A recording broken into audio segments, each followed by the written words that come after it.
કે ઘરમાં હે ને માં બહુ દુઃખ હતું, તો હું મારી કુળદેવી અને અમારે જે પિતૃ બેસાડે છે તેમના સામે રોતો હતો એમને એક દાડે રાત.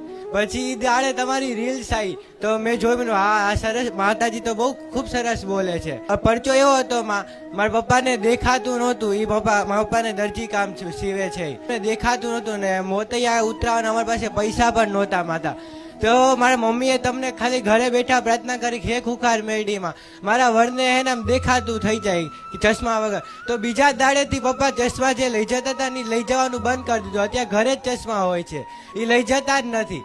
અને એક દાડો હે ને નંબર જતા રહ્યા. હા એ જ બીવે કે મારે મોતૈયો છે, હવે મારા પપ્પા મોતૈયો ઉતરાવે તો એમને મહિનો ઘરે રહેવું પડે, તો અમારું ભરણ પોષણ કોણ કરે માં?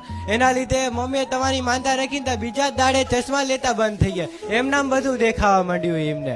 એવો માં તમારો પરચો છે.